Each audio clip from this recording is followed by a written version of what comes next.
We're back talking about reading anxiety. I'm Maura Irwine, Director of Professional Development and Curriculum and Instruction here at the Educational Service Center of Lorain County.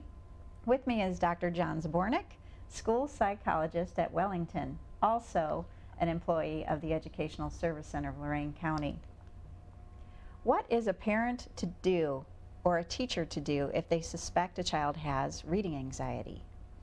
Well, Maura, let's drop back to the last discussion that we had and recall that there's three variables with reading anxiety. The inhibition of curiosity, of intellectual curiosity, the inhibition of intellectual aggressive/assertiveness, and the inhibition of intellectual independence.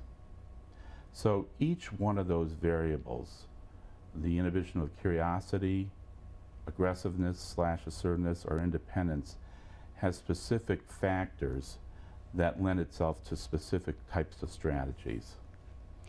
What do you do for people who have difficulty reading due to an inhibition of their intellectual curiosity? Well, first, the inhibition of intellectual curiosity is caused by a suppression or repression of information in that child or student's environment. What does it sound like? It sounds like when you meet with these children, a lot of times you get the impression, or what comes out of their mouth is, "I can't do it." It's almost like an automatic statement. You ask them a question and their immediate response is, "I can't." Mm-hmm. So as a consequence of that, the goal with the first type of intellectual person with intellectual inhibition of curiosity is to get them to generate more curiosity, to raise their curiosity level. And we can do that by a number of ways. And a couple of those ways, one is something called the Guarantee A technique. And this is where you provide a reading assignment for the child that they are guaranteed an A, regardless of how they did on the particular assignment. The purpose of this is to start stimulating their curiosity.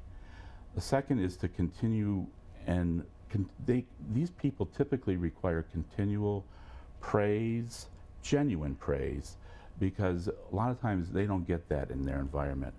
So they really need a lot of those extra positives, extra reinforcement. Mm-hmm. The third is we want to display that student's work. They need to see their reading in action. It has to be something real and concrete to them. And lastly, they also need to know the power of reading. They need to know how reading can be utilized to solve everyday life problems, or to learn about or acquire information to do so. Mm-hmm.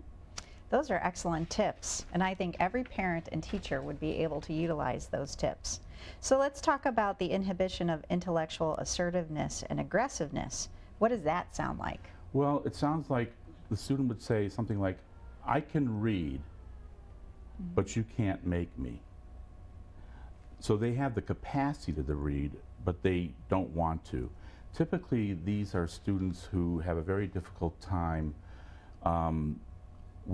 they want immediate gratification. Mm-hmm.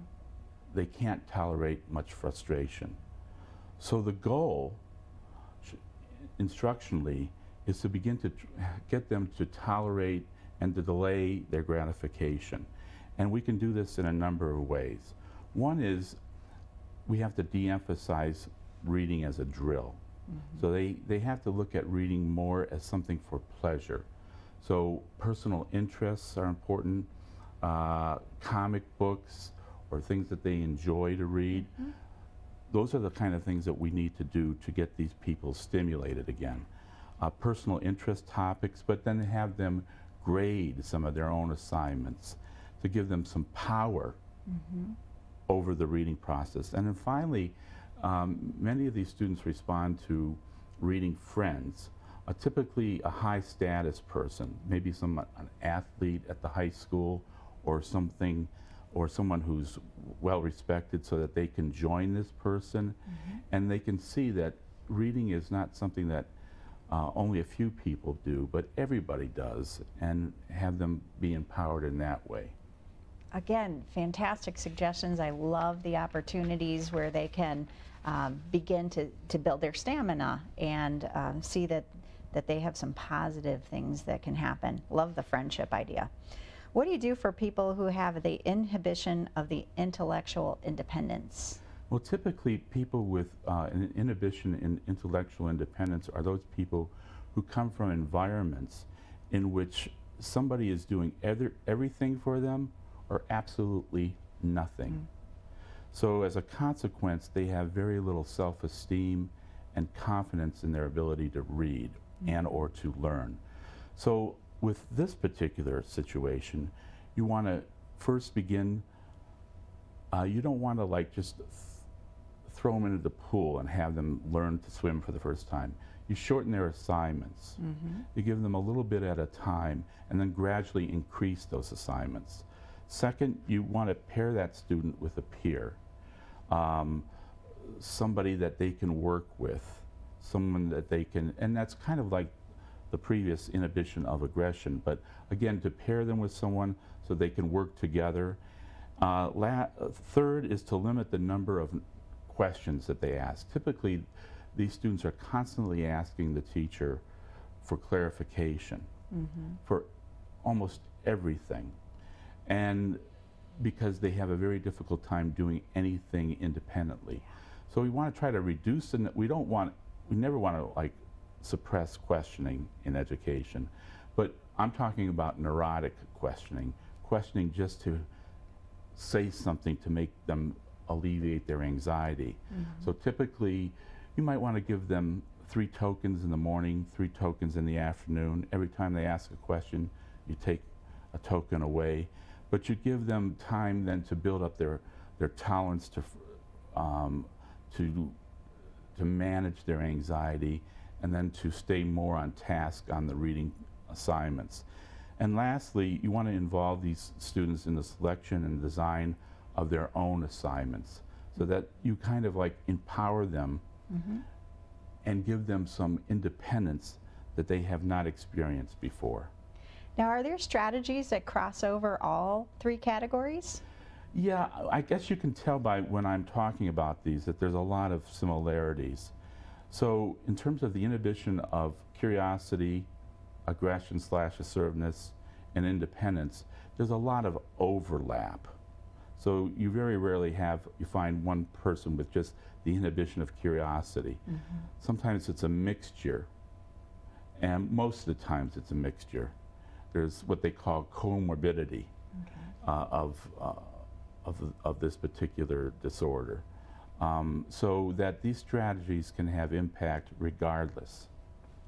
And the key, that essential key that emanates through everything is? Well, I've given you strategies for specific